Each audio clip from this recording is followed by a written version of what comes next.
48. Toi seul, tu sais. J'ai pas dit. Donc, je suis, comme Valérie, je suis ingénieur informatique de formation. Et puis, j'ai créé quelques entreprises dans le domaine de l'audio, dans le domaine des services web, dans le domaine du jeu vidéo. Donc, j'ai un studio de jeux vidéo qui s'appelle Neuronality, qui est développé principalement deux jeux, Dragon Ball et Star Blast. Et puis, je développe donc depuis quelques années MicroStudio, qui est une plateforme qui a un moteur de jeu, mais aussi une plateforme d'apprentissage de la programmation. Voilà, parce que l'idée derrière, c'est d'essayer d'intéresser les jeunes et les moins jeunes à la programmation à travers le jeu. Voilà. Alors, est-ce que je peux te confier le micro le temps que j'installe ? Je prends le micro le temps que Gilles s'installe et j'en profite pour dire MicroStudio est donc un projet qui est français à Strasbourg et je développe aussi un projet français qui est à Lyon, si j'ai bien compris. Est-ce que toi là-bas, qui est l'un des nombreux de Je développe qui est présent ici ce soir, tu peux nous confirmer la ville de Je développe peut-être? Parce que c'est Lyon ou tu connais la ville où ils sont situés? Alors, la compagnie est en distanciel, du coup, c'est réparti un peu partout. Ok. Bah alors, pour les gens de Je développe qui nous regardent, n'hésitez pas à nous dire dans quelle ville se situe exactement, on va dire, vos quartiers généraux. Et comme ça, on en saura un peu plus. Mais donc, deux outils en ligne qui sont 100% français. C'est cool. Alors, Gilles, est-ce que tu es prêt? Je suis prêt. Bah, je te rends le micro. Voilà, je suis prêt. Donc, je vais commencer une petite présentation, alors qui va recouper pas mal ce qu'a déjà dit Valérie. Hein. Donc, je vais aller vite. Simplement, je voulais commencer par cette image que j'avais déjà montrée. C'est une présentation que j'ai recyclée en fait pour l'occasion. Donc, ceux qui l'ont déjà vu, je m'en excuse par avance. Ce qu'on voit ici à l'image, c'est Tomohiro Nishikado, le créateur de Space Invaders. Et pourquoi je montre cette image? Parce que à l'époque où il a créé Space Invaders, créer un jeu vidéo, c'était un peu de la magie. C'était tout nouveau. C'était pour créer un jeu vidéo à l'époque, il fallait avant tout comprendre comment fonctionnaient les ordinateurs et être programmeur. Et on le voit ici. Même pour réaliser la partie artistique de son jeu, en fait, il a créé des sprites en pixel art, d'abord sur son cahier, en faisant une grille comme ça, et en remplissant les petites cases avec son crayon, pour ensuite les transformer en binaire, ou en hexadécimal, je ne sais pas comment il a fait, mais pour ensuite les rentrer dans son programme, probablement en assembleur ou en langage machine. Voilà, donc c'était assez fastidieux.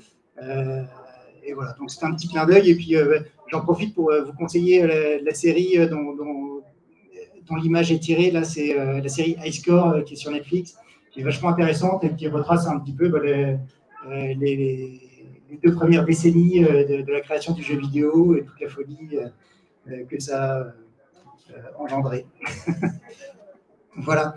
Et aujourd'hui, par contraste avec cette époque, on a une foule d'outils pour faire du jeu vidéo. On a une foule d'outils super bien en plus. On a des moteurs très avancés comme Unreal Engine, Unity.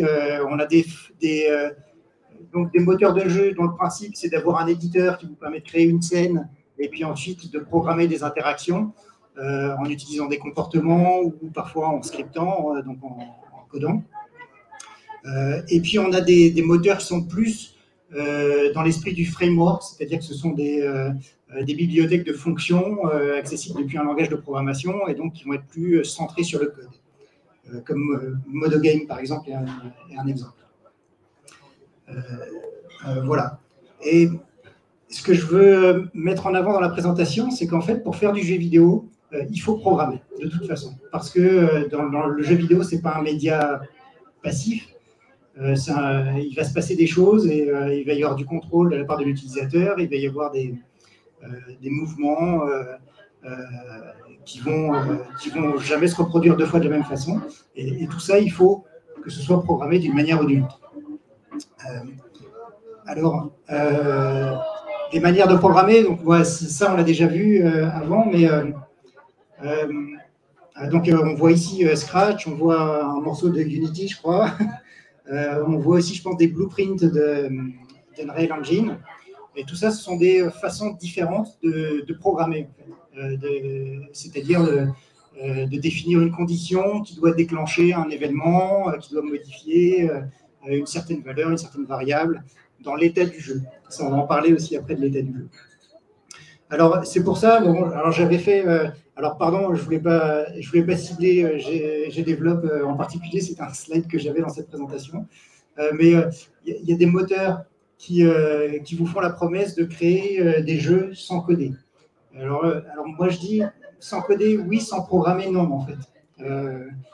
Il y a toujours un petit peu, il y a toujours une notion de programmation qui est nécessaire, parce que sinon, vous ne créez pas un jeu. En fait, vous mettez juste des images sur un jeu qui existe déjà et que vous reskinez en fait à votre manière. Voilà. Alors, donc, il y a quelques années, j'étais un peu... je voulais recréer en fait l'environnement dans lequel moi j'ai appris à programmer quand j'étais adolescent. C'est-à-dire qu'à l'époque, j'avais un MO5, un Thomson MO5. Donc, pour ceux qui ça dit quelque chose, c'était un ordinateur personnel, ça ressemblait un peu à un Commodore 64.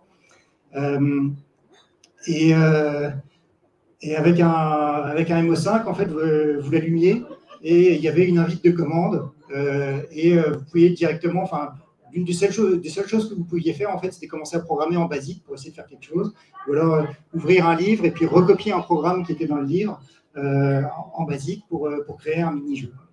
Je me suis demandé qu'est-ce que les jeunes d'aujourd'hui ont comme outil qui leur permet de se mettre à la programmation aussi efficacement, aussi immédiatement qu'à l'époque.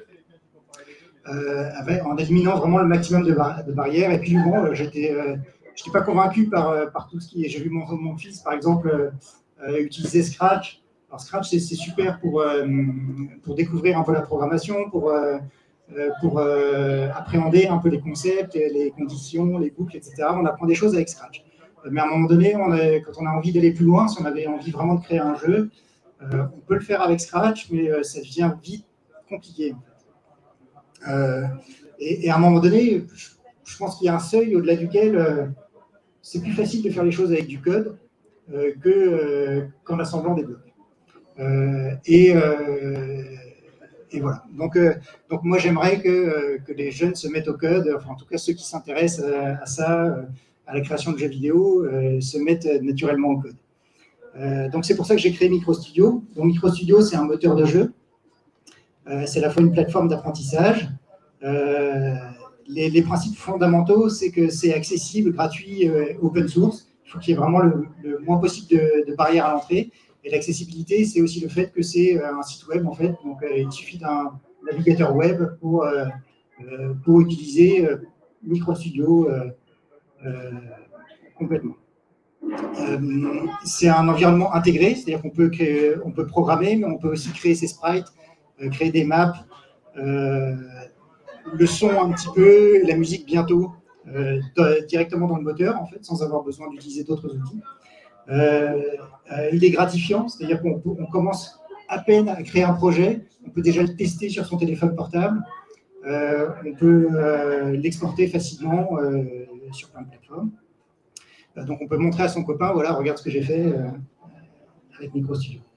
Il est interactif, c'est-à-dire qu'on peut, pendant que son jeu est en cours d'exécution, vous pouvez le modifier. Vous pouvez modifier le code, vous pouvez modifier les sprites, vous pouvez modifier la map, et tout va se mettre à jour en live, même si vous êtes par exemple en train de tester le jeu sur votre smartphone et en train de coder sur votre PC.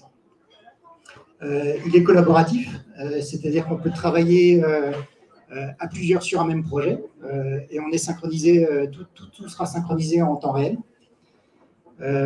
Il utilise un langage simple et puissant qui est le MicroScript, donc qui est une sorte qui est très inspiré de l'UA et un petit peu de JavaScript aussi. C'est un langage simple, mais complet, mais qui n'est pas une obligation non plus. C'est-à-dire qu'on peut maintenant aussi utiliser l'UA, Python ou JavaScript dans MicroStudio. Voilà. Et puis, il y a tout un système de partage de connaissances où les gens peuvent publier leurs jeux avec le code source. On peut réutiliser des choses qu'ont fait les autres. On peut créer des librairies que les autres vont pouvoir utiliser. On peut créer des plugins qui vont être en fait des sortes de mini-applications que vous utilisez dans le moteur en complément de votre projet. Voilà. Je vais montrer un petit peu tout ça. Donc, c'est sur microstudio.dev. Et pour le montrer, en fait, je vais faire comme si je découvrais MicroStudio avec vous. Donc voilà, donc là je suis sur le site web et puis je vais simplement commencer des tutoriels. Donc il y a des tutoriels intégrés qui permettent de découvrir, d'apprendre la programmation, d'apprendre à dessiner avec du code, d'apprendre à faire un mini-jeu. Mais je vais commencer par celui-là. Je vais vous faire les 3 premiers tutoriels et vous comprendrez pourquoi je tiens à les faire en entier. Je vais quand même passer vite. Donc voilà, c'est un tutoriel qui simplement présente l'interface de MicroStudio. Donc qui dit simplement, il y a une section explorer. Alors je vais quand même cliquer pour vous montrer. Mais donc là, on peut voir les projets qui sont créés par plein d'utilisateurs.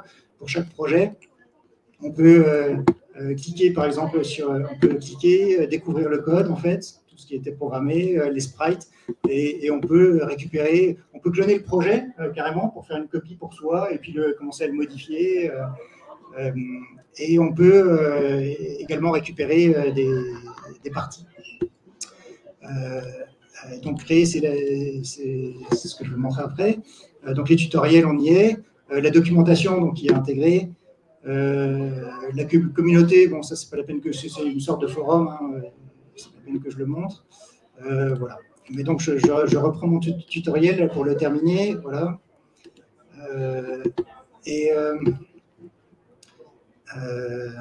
Tiens, ça, c'est pas mis à jour. Qu'est-ce qui s'est passé? Bon, c'est pas grave. Alors.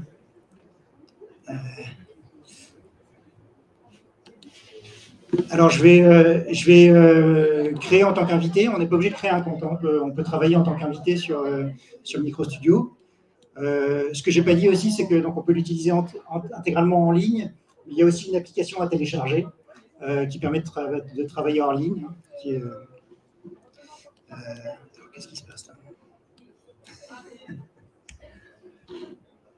J'ai un souci là. Écoutez, j'ai trouvé un bug dans MicroStudio, j'ai l'impression.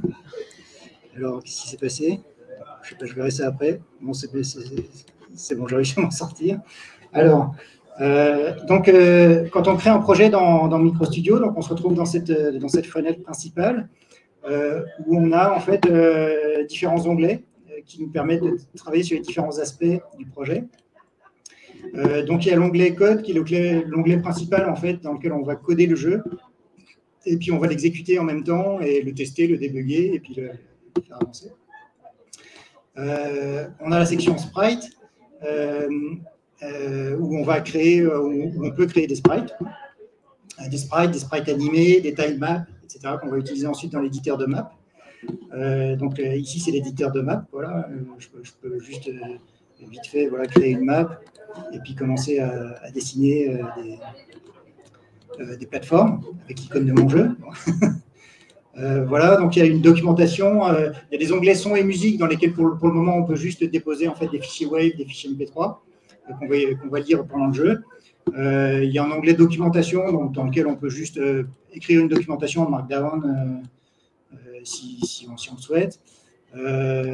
Alors des paramètres sur lesquels on va pouvoir régler un certain nombre de choses. Voilà, qu'est-ce que j'ai fait? J'ai cliqué sur trop de boutons à la fois. Alors, donc dans les paramètres, on va pouvoir régler par exemple l'orientation du jeu, qui peut être libre ou forcée. Et puis on a aussi des options avancées que je vais quand même montrer là un petit peu, c'est qu'on peut créer plusieurs types de projets, une application, c'est-à-dire un jeu ou une démo, une bibliothèque, c'est-à-dire donc une librairie qui va être utilisée que je vais pouvoir utiliser dans d'autres de mes projets ou que je peux rendre public pour qu'elle soit utilisée par d'autres. un plugin qui va être un autre onglet en fait, que je vais pouvoir utiliser dans mes autres projets, et un tutoriel, c'est-à-dire qu'on peut créer le genre de tutoriel là, que je suis en train de vous montrer, on peut les créer aussi avec MicroStudio. Donc on peut créer du contenu pédagogique avec MicroStudio. On peut choisir une bibliothèque graphique, soit celle par défaut, qui est la bibliothèque simple, qui permet de faire facilement des jeux en 2D, mais on peut choisir des bibliothèques un peu plus avancées, comme Pixie.js pour faire de la 2D accélérée par WebGL, et puis on peut utiliser Babylon pour faire de la 3D. Alors ça, voilà, je vous le montre parce que c'est nouveau et c'est super cool. On peut maintenant créer des jeux multijoueurs en ligne avec MicroStudio. Alors, je n'aurai pas le temps de le montrer en détail ce soir, mais c'est super facile à mettre en place. On n'a pas besoin d'installer un serveur, de faire quoi que ce soit. On code juste cette case, et puis on code dans le même projet la partie serveur, la partie client. On peut lancer un mini-serveur qui va apparaître directement dans l'éditeur. On peut lancer plusieurs clients et puis faire un Pong en ligne, par exemple, à 2 joueurs.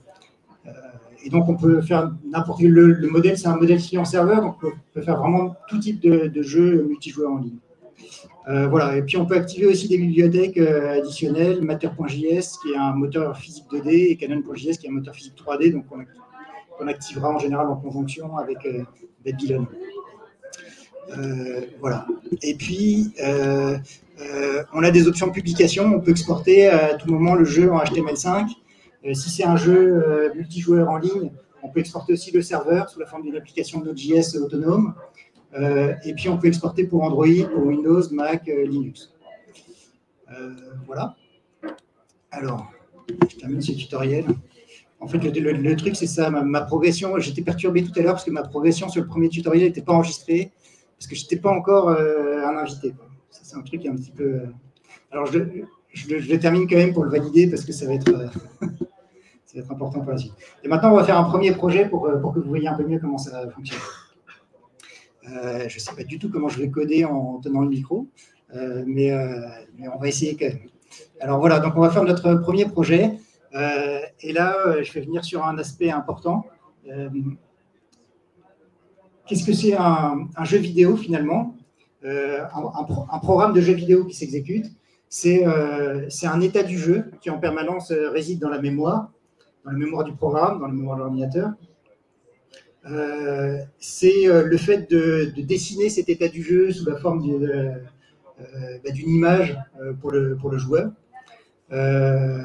Et c'est le fait de mettre à jour cet état du jeu à chaque instant en fonction de ce que le joueur va faire. C'est-à-dire, pour être moins abstrait, l'état du jeu, c'est par exemple la position du joueur.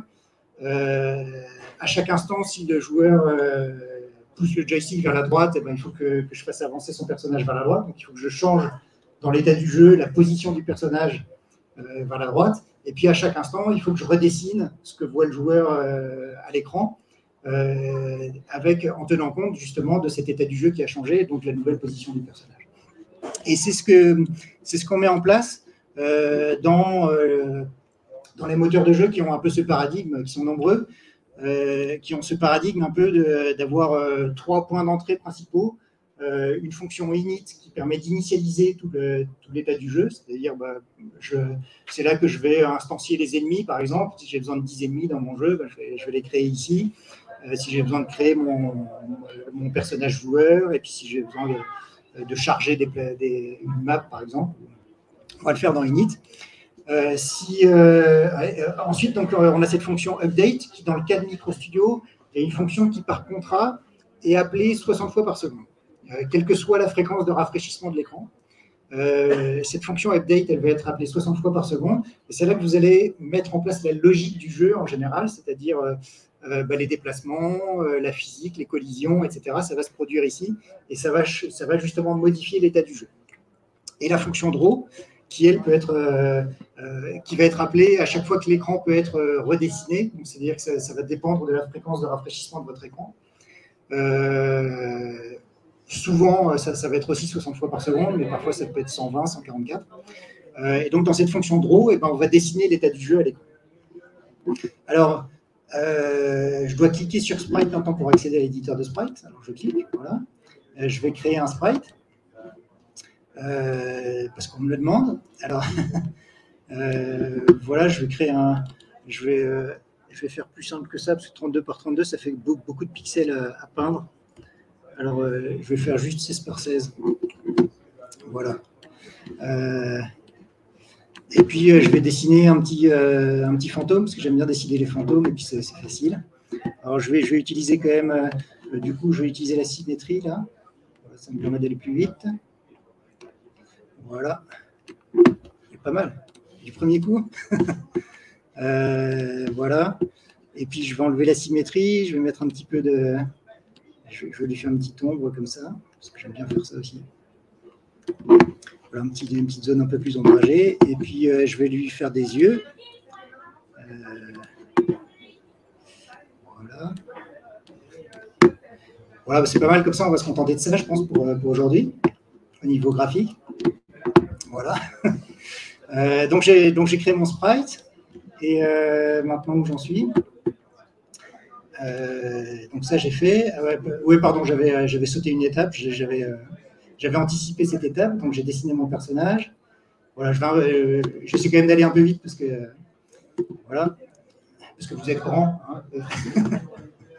Hein. Alors, voilà, donc là on explique un petit peu ce que je viens de dire sur les fonctions draw, etc. Et puis ce que je vais faire simplement, c'est, je vais copier ça, tiens, puisque j'ai le droit de le faire. Je vais simplement coller ça. Donc, dans ma fonction draw, je vais simplement dessiner le sprite à l'écran.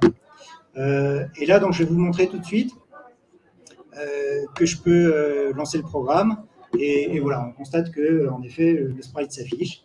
Alors, juste un commentaire. Donc, si j'avais tapé ça à la main, j'aurais eu une aide en ligne là, comme ça, qui me permet de ne pas me tromper, disons, de connaître les paramètres un peu plus facilement que je peux utiliser. Et puis, on a aussi ces aides au positionnement. C'est-à-dire qu'ici, j'entre une coordonnée X et je peux mettre 10, 30, enfin là, j'ai mis 130 plutôt. Et je vois, donc je vois le fantôme qui bouge, évidemment, parce que ça se met à jour en temps réel. Mais je vois aussi la coordonnée, en fait, hein, qui s'affiche sur l'axe. Et puis, si je passe sur cet axe-là maintenant, il va me... Pareil, je peux visualiser, en fait, où est-ce que je me trouve. Donc, sachant que dans MicroStudio, l'écran, les coordonnées sont centrées au milieu de l'écran. Donc, 0, 0, c'est le milieu de l'écran. Et puis ensuite, on monte en mode paysage, comme ça. Ah oui, zut. On monte entre moins 100 et plus 100. Voilà, l'écran est automatiquement mis à l'échelle, indépendamment de la résolution. Parce que ce qu'on veut en général, c'est de toute façon que chaque joueur voit la même chose, indépendamment de la résolution de son écran. Et puis ici, je peux changer la taille aussi. Voilà. Alors, il y a un truc cool que je peux faire aussi, c'est avec la touche contrôle, je mets un petit curseur comme ça. Et puis là, je peux agrandir ou diminuer mon fantôme. Voilà. Il y a des petites astuces comme ça qui permettent de rendre la programmation un petit peu interactive. Voilà. Et là, voilà, c'est ça que je voulais que vous voyez. J'ai débloqué un succès parce que MicroStudio est gamifié. Donc voilà, en codant, en créant des sprites, en créant des maps et en faisant les tutoriels, on débloque des succès, de l'XP et tout ça. Alors, ça ne s'affiche pas. Ah ouais, non, parce que là... attendez, alors je vais trouver ça là quand même. Voilà, ici. Voilà. Voilà, donc j'ai déjà 604 points d'XP, ce qui est quand même assez impressionnant. Je suis toujours niveau 1. Et voilà, j'ai déjà saisi 16 caractères et une ligne de code. Voilà, et ça va aller en augmentant, forcément. Voilà, alors, donc je reviens à mon code ici, et puis je vais continuer le tutoriel. Alors voilà, c'est pareil, j'avais anticipé des étapes, j'exécute, voilà. Ajouter une couleur de fond. Alors là,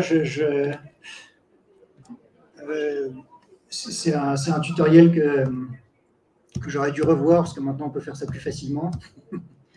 Mais donc je vais juste me contenter d'effacer l'écran. Et avec une couleur, tiens, pourquoi pas. Alors je vais entrer une couleur ici. Et là, pareil, avec la touche contrôle, je peux modifier la couleur en live. Et puis comme ça, je vois ses coordonnées RGB aussi. Voilà, donc c'est des petites astuces qui permettent d'aller plus vite. Voilà, je vais sauter cette étape de nouveau. Et puis, ce qui va nous intéresser maintenant, c'est le contrôle du personnage. Donc, je l'ai assez dit, il faut qu'on ait un état du jeu qui soit stocké dans la mémoire de l'ordinateur à tout moment. Cet état, on va le stocker simplement dans des variables qui vont être des variables globales ici, au programme. Et donc, ces variables, je vais les appeler X et Y. Alors, l'une des magies de MicroStudio et de son langage MicroScript, c'est que vous ne pouvez pas faire d'erreur à l'exécution. Vous pouvez faire des erreurs de syntaxe, vous pouvez faire, voilà, parfois vous serez embêté parce qu'il y a une fonction que vous n'avez pas terminée avec un n, etc. Donc, vous pouvez faire des erreurs de syntaxe et ça vous sera signalé. Mais une fois que vous avez un programme qui est syntaxiquement correct, il ne peut pas causer une erreur à l'exécution. Et cet état de fait, ça vous permet de modifier votre programme en permanence pendant qu'il est en train de tourner, sans risquer de tout casser et d'être obligé de recommencer. Et donc ça peut être pratique, notamment si vous créez un jeu et puis vous êtes en train de tester le niveau 14 et puis enfin vous êtes en train de tuer le boss. Mais il y a un truc qui ne va pas, il faut changer un truc. Vous pouvez changer un paramètre dans le code et continuer à jouer le même niveau sans avoir besoin de tout recommencer du début. Voilà, donc alors, donc j'ai introduit ces X et Y, qui sont deux variables globales que je n'ai pas définies, mais ce n'est pas grave, si elles ne sont pas définies, elles valent 0. Donc je décide de dessiner mon sprite à ces coordonnées-là. Donc on voit qu'il est bien revenu à 0, 0 d'ailleurs. Et maintenant, pour contrôler le personnage, il faudrait simplement que je puisse faire changer l'état du jeu, c'est-à-dire changer la valeur de ces variables. Et donc c'est ce que je vais faire maintenant. Et je vais faire, alors donc, comme Valérie le faisait tout à l'heure, en allant chercher dans un menu l'appui sur une touche du clavier pour déclencher quelque chose. Là, on va le faire avec du code.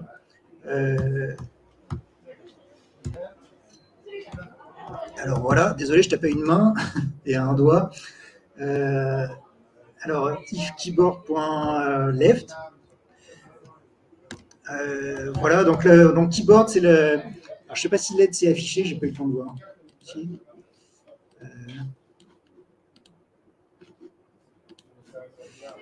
Non, c'est pas affiché. Ah si. J'ai tendance à la fermer, à avoir le réflexe de la fermer. Donc, voilà. Donc, il y a le keyboard, c'est l'objet qui permet de tester les entrées clavier. Et donc, je vais dire si la touche gauche, donc la flèche gauche, en fait, est enfoncée, alors qu'est-ce que je devrais faire? Je devrais simplement diminuer la valeur de x. Alors, je vais faire x égale x moins 1. Et je vais fermer mon if avec un n, parce que tout se ferme avec un n dans MicroScript, donc les fonctions, les if, les boucles, etc. Et là, je vais cliquer je reclique dans mon jeu pour avoir les événements clavier soient bien transmis, et j'appuie sur la flèche gauche, et puis je vois que ça marche. Voilà. Donc, j'ai commencé à faire le déplacement de mon personnage. Alors après, je vais me permettre de faire un petit peu de copier-coller pour aller plus vite. Et je vais simplement tester keyboard.write. Et puis, si c'est vrai, je vais incrémenter la valeur de x. Et voilà, j'ai un personnage qui se déplace maintenant des deux côtés. Et puis, parce que c'est l'objet du tutoriel, je crois que donc je continue d'anticiper le tutoriel que je connais par cœur apparemment. Et donc, j'ai besoin aussi de déplacer le personnage en haut et en bas. Alors là, qu'est-ce que je vais changer variable évidemment Y. Alors pour aller en haut, je vais augmenter la valeur de Y. L'axe Y est orienté vers le haut dans MicroStudio. Ça perturbe des gens. Ça perturbe des gens qui ont l'habitude des moteurs de jeu qui sont aussi code-based comme ça et qui sont un peu proches de la machine, enfin en tout cas des habitudes de programmation qu'on a prises ces 40 dernières années, dans lesquelles le coin supérieur gauche de l'écran, c'est les coordonnées 0, 0 et l'axe Y est orienté vers le bas. Alors ces gens-là sont perturbés par le système de MicroStudio, mais en général ça ne dure pas très longtemps. Ils s'habituent assez vite. En fait, moi je préfère avoir l'axe orienté vers le haut. D'abord, c'est ce qu'on trouve aussi dans Unity par exemple ou dans des moteurs de jeu 3D. Et puis c'est aussi ce qu'on apprend à l'école, coordonnées en 2D.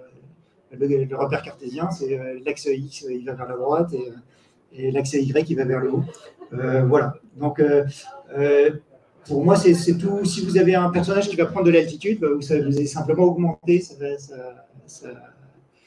son ordonnée.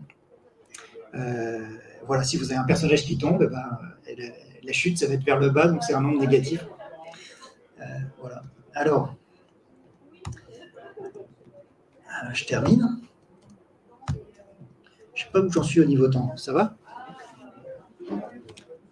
Le temps n'existe pas. Le temps n'existe pas, c'est bien, c'est bien. Et alors, ce que tu dis, c'est très vrai. D'ailleurs, je vais vous montrer un truc. Voilà, donc j'ai mon personnage qui bouge. Voilà, donc c'est déjà pas mal. Alors, je vais vous montrer quelques trucs. Alors, d'abord, vous avez c'est cet outil qui vous permet de voir toutes les variables de votre jeu. Alors là, évidemment, c'est pas dur, j'en ai que 2. Mais bon, si vous avez toutes sortes d'objets, des listes, etc., vous pouvez inspecter toutes les données justement qui créent l'état de votre jeu en permanence en temps réel. Et puis, vous pouvez aussi modifier les valeurs d'ailleurs. Donc ici, par exemple, je pourrais mettre 80. Hop. Et là, je vais voir mon fantôme qui va bouger. Donc ça, c'est un outil qui est vraiment intéressant pour débugger, pour essayer de comprendre ce qui se passe parfois. On peut aussi faire du pas à pas. Bon, là, ça n'aurait pas tellement de sens, il n'y a pas d'animation, mais on peut mettre le jeu en pause et puis faire du pas à pas. Voilà.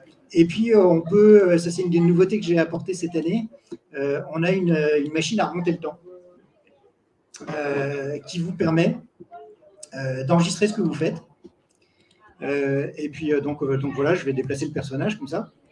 Et puis, à un moment donné, j'ai un bug. Je vais dire, ben non, il y a une collision qui n'a pas été détectée ou qu'est-ce qui s'est passé? Alors, je vais pouvoir arrêter l'exécution et revenir en arrière. Et là, tout a été enregistré. Et je vais pouvoir, par exemple, rejouer en boucle à partir de ce point-là tout ce qui se passe. Voilà, donc là, il rejoue en boucle une séquence d'exécution. Et mettons que je me sois trompé, par exemple, ici, je ne voulais pas mettre Y-1, mais Y+1. C'était ça mon bug. Alors je vais changer, j'ai changé le code. Et là, il réexécute la boucle avec le code qui a été modifié. Voilà. Et j'ai débloqué un nouveau succès. C'est génial. Je vais prendre du skill, c'est ça. Voilà. Donc ça, c'est la machine à remonter le temps. C'est un truc complètement fou. Voilà. Alors, qu'est-ce que je peux faire d'autre? Oui, je peux faire du pas à pas, évidemment, pour remonter pas à pas vers le futur ou vers le passé. Voilà. Alors, donc, je pense que bon, on a fait quelque chose de très simple.